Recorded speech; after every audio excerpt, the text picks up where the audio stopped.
नमस्कार सर. नमस्कार मॅडम. अत्यंत अत्यंत अत्यंत आनंद होत आहे, उत्साह होत आहे.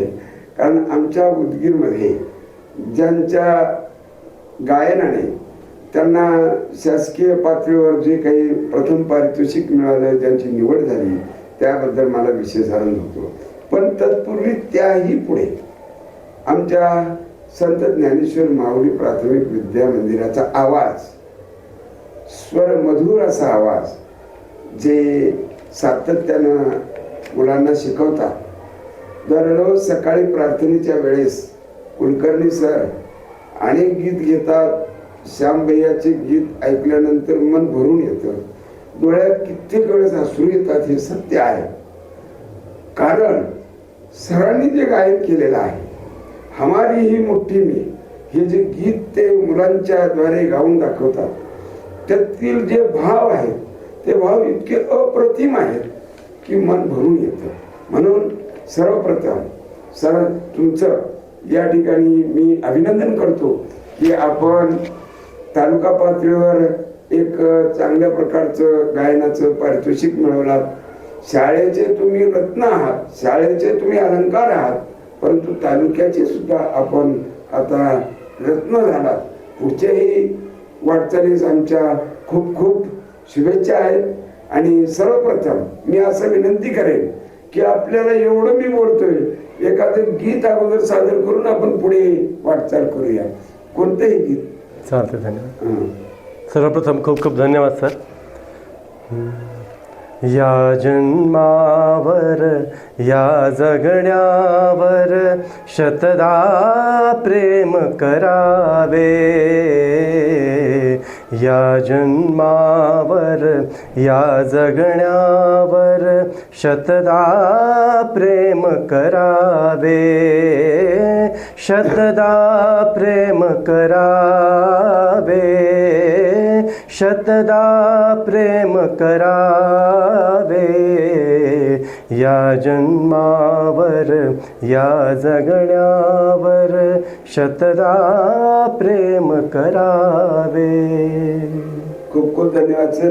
खूप छान पद्धतीचा आपलं हे आवाज आहे आणि या आवाजामध्येच या जगण्यामध्ये अर्थ वाटतो.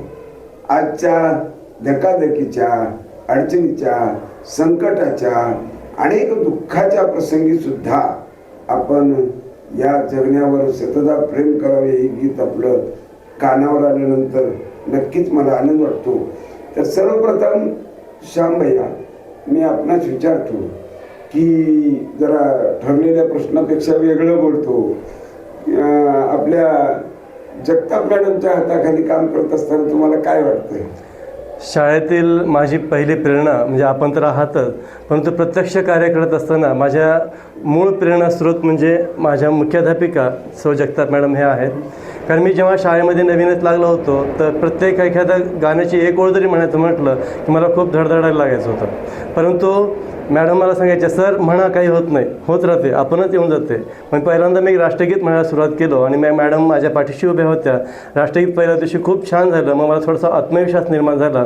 आणि प्रत्येक अशा प्रकारे शहरामध्ये जे अनेक स्पर्धा व्हायच्या त्या स्पर्धेमध्ये मी अगदी छोटंसं साधं गाणं निवडायचो, पण मॅडम म्हणायचे की हे नाही सर, हे गाणं निवडा, हे मोठं गाणं आहे आणि ह्याच्यामध्ये आपला नंबर नक्कीच येणार आहे. आणि मॅडमची प्रेरणा घेऊन मी ते गीत बसवायचो आणि आपल्या शाळेचा प्रथम क्रमांकच यायचा प्रत्येक स्तरावरती. त्यामुळं मी आपल्या शाळेमध्ये मी मॅडमला सर्वप्रथम माझं प्रेरणा स्रोत असं मानतो. मॅडम, तुम्हाला काय वाटतं संगीत शिक्षकाबद्दल तुमच्या? कुलकर्णी सरांमध्ये असे खूप काही गुण आहेत आणि त्यामध्ये संगीत हा विषय त्यांच्याकडे असल्यामुळं संगीत हा विषय खूप अवघड आहे. प्रत्यक्ष शिकायला गेल्यानंतर ते त्यांनाच माहीत, पण तो विषय शाळेमध्ये आल्यानंतर प्रत्येक गीत, प्रत्येक प्रार्थना, प्रत्येक त्याच्यातल्या बारीक सारीक बाबी त्यांनी खूप मेहनतीनं करायचे आणि तिथं त्यांना ते यश येतच होतं. आणि त्यांच्याकडे ते गुण आहेत, ते गुण त्यांनी दाखवत उदगीरवासियांना दाखवून दिले. हां, संगीत कला ही अवघड आहे, कठीण आहे असं तुम्ही म्हणता, हे मला मान्य आहे. परंतु संगीत ही एक साधना आहे आणि आपण ती साधना संगीताच्याच मार्गामध्ये, त्या पूजेमध्ये, त्या साधनेमध्ये आहात. आणि या साधनेमध्ये अनेक संकट अडीअडचणी असतात, परंतु काही प्रसंग चांगले होतात. त्यात तुम्हाला हे तालुक्यामध्ये प्रथम पारितोषिक मिळालं. तसं हे तालुका पातळीवर म्हणजे आज जग एवढं माहितीच्या अधिकारात एवढं पुढे गेलेलं आहे सोशल मीडियाच्या माध्यमातून की सर्वोच्च स्थान जे आहे, परंतु उदगीर तालुक्यासारख्या ठिकाणी तुम्ही सर्वप्रथम आलात, याबद्दल आपल्याला काय वाटतं? सर्वप्रथम मला खूप आनंद वाटला की पूर्ण तालुका स्तरामधून आणि पूर्ण तालुक्यातून बरेच शिक्षक तिथं स्पर्धेसाठी आले होते. त्यातून आपल्या शाळेचा माझा नंबर तिथं आला, ह्याच्याबद्दल सर्वप्रथम खूप आनंद वाटलं. परंतु थोडीशी धाकधूक वाटली की ह्याच्यानंतर आपला एवढंच प्रथम क्रमांक घेऊन इथं आपल्याला जमत नाही, तर पुढे आपल्याला विभागाला आपला नंबर लागला आहे. ह्याच्यापेक्षाही पुढचं सादरीकरण खूप चांगलं व्हायला पाहिजे, ह्याची मला जिम्मेदारीची जाणीव झाली. अच्छा, तुम्ही लहानपणात संगीताकडे कसे वळात, म्हणजे कधीपासून, कुठून वारसा मिळाला? याचं सांगायचं झालं तर माझे मोठे बंधू विनायक कुलकर्णी हे तबला विशारद आहेत. घरीच ते तबला मला शिकवायला सुरुवात केली होती सर्वप्रथम, पण माझी तबल्यामध्ये रुची नव्हती. माझे मामा उत्कृष्ट गायक आहेत, श्री गोपाळ जोशी. तर आम्ही जेव्हा सुट्ट्यामध्ये मामाकडे जायचो तेव्हा आमचे मामा आम्हाला सरावासाठी संगीताचे गाणे म्हणून घेण्यासाठी आम्हाला घेऊन बसायचे. आणि मग मला तबल्यापेक्षा गाण्याकडं जास्त रुची वाटली, आवड निर्माण झाली. जिथून माझ्या संगीताची सुरुवात झालेली आहे. खूप छान. मग आता तुम्हाला या तयारीची, स्पर्धेची तयारी केलातच. मी एक जाता जाता एक अपेक्षा व्यक्त करतो की गीत रामायण ही उदगीर शहरामध्ये आपले श्यामलाल शाळेचे घनपाटी सरांनी होळीकर सरांच्या प्रेरणेने चालू केली. तर हे गीत रामायण म्हणजे बऱ्यापैकी एखादा गायन आपण ठेवूया, आपण त्याचा सराव करावा. नक्कीच सर. मी आता एक विनंती करतो की आपण विद्यार्थ्यांना गायन शिकवताना सर्वात महत्त्वाचा घटक तुम्हाला कोणता वाटतो? विद्यार्थ्यांना गायन शिकवत असताना सर्वप्रथम त्या विद्यार्थ्याला ताल सूर आहे की नाही, गाण्याची जाण आहे की नाही, हे सर्वप्रथम बघितलं पाहिजे. जाण असेल, त्यांना ताल सूर जर उपजत असेल तर गाणं शिकवायला सोपं जातं. ते जर नसेल तर त्यांच्यामध्ये सुरुवातीला त्यांच्यामध्ये सूर निर्माण करावा लागतो. सुरामध्ये सूर मिसळून ते गाणं कसे म्हणतील ह्याचा प्रयत्न करून त्यांच्याकडून गाणं गाऊन घ्यावं लागते. सर, मला अगदी प्रामाणिकपणे सांगावंसं वाटतं की आमची मुलं, म्हणजे आपल्या शाळेतील मुलं सधन नाहीत, पालक विद्वान, जाणकार, अभ्यासू किंवा फार शिकलेले नाही, जागरूक नाही. तर अशा पालकांच्या मुलांना, म्हणजे जिथून घरातून प्रोत्साहन नाही, समाजातून प्रोत्साहन नाही, आणि अशा मुलांना तुम्ही गायन ज्यावेळेस शिकवता त्यावेळेस तुम्हाला काय वाटतं, काय अडचणी येतात आणि त्या कशा सोडवता येतील, मला तुम्ही सांगा. अशा विद्यार्थ्यांना गाणं शिकवायचं म्हणजे त्यांना आवड तर असतीच आहे, परंतु जे भौतिक सुविधा आहेत घरून जे पुरवल्या जातात त्यांच्याकडे कमी असल्यामुळे एखादी वही असेल किंवा घरी वाद्य घेऊन देणे, जे आपण इथं जेव्हा शाळेमध्ये गाणं शिकवतो ते त्यांनी घरी जाऊन प्रॅक्टिस करण्यासाठी त्यांच्याकडे हार्मोनियम आवश्यक आहे, परंतु पालकांची आर्थिक प्रबलता नसल्यामुळे ते घेऊन देऊ शकत नाही. आणि मग ते आपल्याला इथं जास्त मेहनत करून घ्यावी लागते, त्याच्यामुळे वेळ जास्त जातो असं मला वाटतं. आता तुम्ही सुगम गायनाकडे कसे वळलात, त्याच्याबद्दल काय वाटतं? शास्त्रीय गायन हा माझा मूळ पिंड आहे, परंतु शास्त्रीय गायन शिकत असताना थोडंसं खूप मेहनत करावी लागते. आणि सुगम गायन म्हटल्यानंतर या शब्दामध्ये सुगम म्हणजे खूप सोपं असं आहे. तर सुगम गायन मला खूप आवडते. याच्यामध्ये बरेच गीत प्रकार आहेत, अभंग, भक्तिगीत, भावगीत. त्याच्यापैकी अनेक गाणी मला आवडतात, म्हणून मी ह्या सुगम गायनाकडं वळलो आहे. स्पर्धेमध्ये भाग घेण्याचे विद्यार्थ्यांना काय फायदे आहेत असे वाटते तुम्ही? अनेक फायदे आहेत. सर्वप्रथम त्यांच्यामध्ये आत्मविश्वास निर्माण होतो. स्पर्धेमध्ये आपला नंबर आल्यानंतर आपण अजून गावाचं वाटते, त्यांना प्रेरणा मिळते, पाठांतर चांगलं होते, शब्दोच्चार चांगले होतात आणि एक प्रकारचा एक नावलौकिक त्यांना मिळतो, ह्याचा त्यांना अभिमान वाटायला लागतो मुलांना. मोबाईलच्या काळात संगीताची शिस्त कशी टिकवावी अशी वाटते तुम्हाला? अवघड आहे. थोडा अवघड आहे हा प्रश्न, मला अत्यंत अवघड वाटला. तरी देखील मोबाईलचे आपण जेवढे म्हणाल तेवढे चांगले सुद्धा फायदे आहेत आणि वाईटही फायदे आहेत, पण आपण चांगल्याच फायद्याकडे बघूया. आम्ही जेव्हा लहानपणी संगीत शिकायचो तेव्हा आम्हाला प्रत्यक्ष गुरुकडे जाऊन गुरु जेवढं शिकवलं, एक ओळ शिकवली तेवढीच आम्हाला शिकायला मिळत होती. परंतु ह्या काळामध्ये मोबाईल आलेला आहे आणि मोबाईलमध्ये तुम्ही तुम्हाला जो कोणता गुरु आवडतो किंवा तुम्हाला जे कोणते गायक आवडतात, तुम्ही सहजपणे त्यांचं गाणं ऐकून त्यांच्या प्रकारे त्यांची प्रतिकृती होण्याचा तुम्ही प्रयत्न नक्कीच करू शकता. त्यामुळे मोबाईल मला हे इतकं अवघड वाटत नाही, उलट चांगलं साधन झालेलं आहे संगीत शिकण्यासाठी. वा. तर सर्वात महत्त्वाची गोष्ट अशी आहे की जी साधना तुम्ही करत आहात, वेतनाचा अपुरा तुटवडा, 20% पगार तीही 10, 12, 15 वर्षाच्या नंतर सुरू झाली. यामध्ये किती समस्या, आर्थिक प्रश्न आहेत याची मला जाणीव आहे. जीवनातलं एवढं दुःख असतानाही या जगण्यावर सतत प्रेम करावी अशा पद्धतीची आपण गीताचं प्रथम प्राधान्य दिलात मी म्हटलो त्यावेळेस. खरंच हे जर पाहिलं, जीवन कठीण आहे का सोपं आहे? आम्ही कठीण म्हणतो, परंतु तुमच्यासारख्या कलाकारांनी सर्वांना जीवन अत्यंत सुखी, आनंदी, प्रेरणादायी जीवन जगण्यात अर्थ आहे असं वाटतं. अनेक जीवनामध्ये दुर्गंध असतील, संकट असतील, परंतु आपल्या सारख्या सुगंध देणाऱ्या, प्रेम देणाऱ्या कलाकारामुळे जीवन खरोखरच कोणीही असू दे, कुठलेही कलाकार असो, जीवनामध्ये अर्थ वाटतो आणि मग जीवन जगण्यामध्ये निरस जीवनाला सुरस करण्याचं सामर्थ्य फक्त कलेमध्ये आहे. आणि ती कलेमध्ये कला, मला वाटतं संगीत कला ही सर्वश्रेष्ठ. कारण या कलेमध्ये एकरूपता, मनाची एकाग्रता, विद्यार्थ्यांची साध्य होणं फार अवघड नाही. म्हणून आपणास मी वारंवार अशा पद्धतीची विनंती करू शकतो की आपण जे तालुका पातळीवरचं हे सर्व ठेवला ते फार महत्वाचं आहे. आता जिल्हा पातळीवर कधी आहे स्पर्धा? डिसेंबरच्या शेवटच्या आठवड्यात. त्यावेळेस आता मला समजतंय की या संस्थेचा अध्यक्ष आपली मुलाखत घेतो आहे आणि मुलाखत घेत असताना म्हणजे तुमच्यावर बर्डन आहे, बंधन आहे की कसा बोलू, काय बोलू, म्हणून मोजकच तर बोलत आहात. मोकळ्या मनानं आपण या कलेबद्दल 4 गोष्टी सांगितलं तर मला आणि सर्वांनाही मार्गदर्शक ठरेल. संगीत कला का शिकावी आणि कशी शिकावी आणि विद्यार्थ्यांना शिकवण्यात काय म्हणजे फायदा आहे हे थोडक्यात आपण मोकळ्या मनानं सांगा. प्रश्न तसा बघितला तर थोडा सोपा आहे आणि बराचसा अवघडही आहे.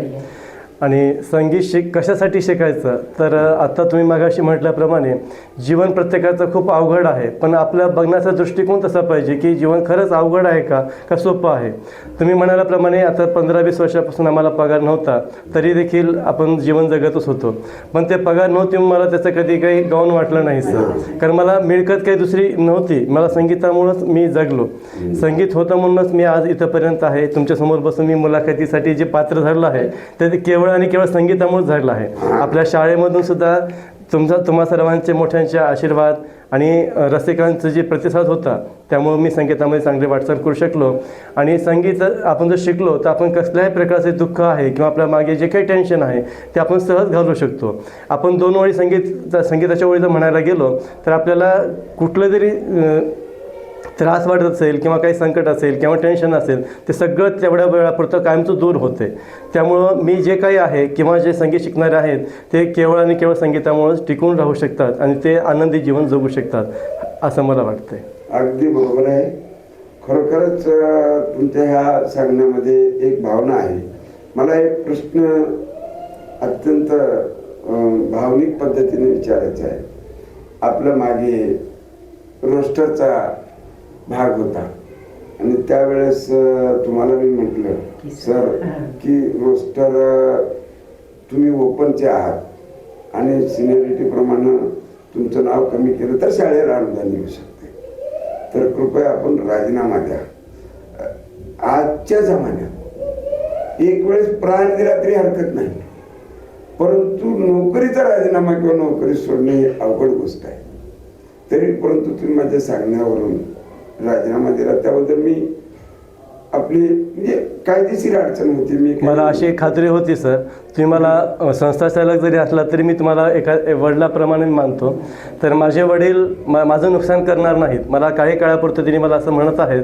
परंतु माझ्या एकट्यामुळं बाकी सर्वांचं जर जीवन सर्वांचं आयुष्य जर चांगलं होत असेल तर मी थोडंसं मागे 2 पावलं मागे घ्यायला काही हरकत नाही.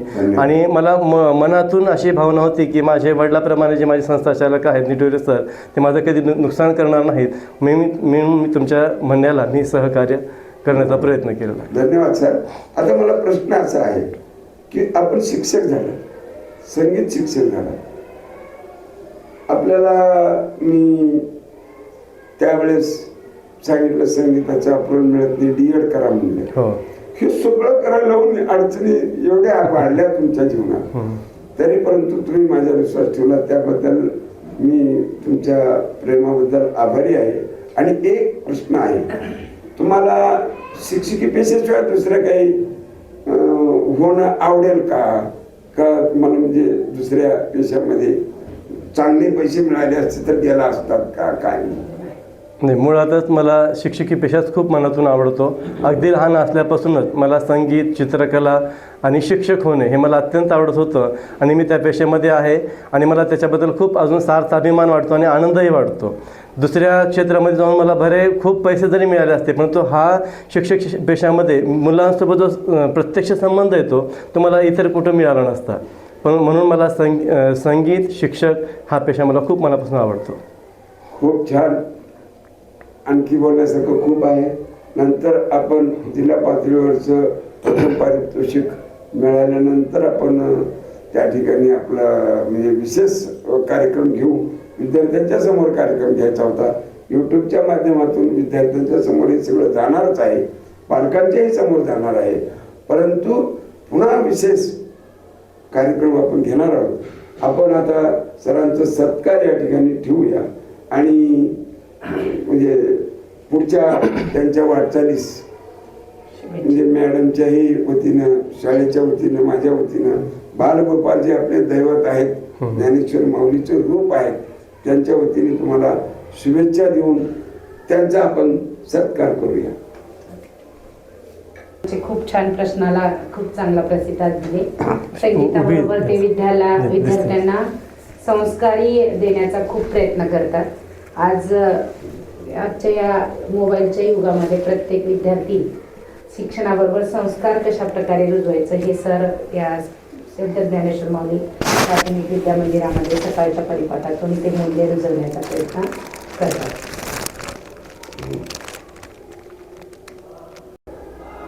आपल्याला जाता जाता ह्या सगळ्या गोष्टी पाहताना यांच्या वाटचालीबद्दल तुम्ही म्हणजे काही सांगायला पाहिजे होतं किंवा मागे सुरुवात ज्यावेळेस होती, कधी सुरू केली आपली नोकरी इथं? सर तुम्ही 1999 पासून उदगीर नगरीमध्ये संत ज्ञानेश्वर माऊली सुरू केलात आणि कुलकर्णी सर आपल्याकडे 2000ला जॉईन झाले. तेव्हा 150 विद्यार्थी संख्या होती आणि मी पवार मॅडम, डांगे मॅडम आणि कुलकर्णी सर आम्ही 4 शिक्षक तिथं कार्यरत होतो. आणि दिवसभर जेव्हा आम्ही सरांच्या सोबत असायचो आणि सर एवढं कॉन्फिडन्सली प्रत्येक गोष्ट आम्हालाही सांगत चालायची आणि विद्यार्थ्यांनाही, आणि त्याच्यामध्ये शेवटची तासिका आमची संगीतची असायची.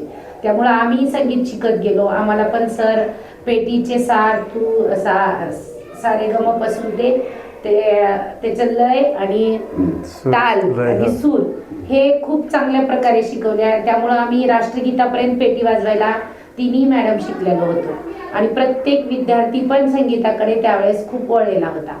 पण आज आणि सरांनी अशा संगीतमय वातावरणातून अनेक विद्यार्थ्यांना पण संगीत विशारद केले आणि विद्यार्थ्यांना संगीतामध्ये आवड निर्माण होत चालली आणि त्यामुळं शाळेच्या परिपाठामधून त्या संगीतमय वातावरणामधून विद्यार्थी संख्याही वाढत गेली सर.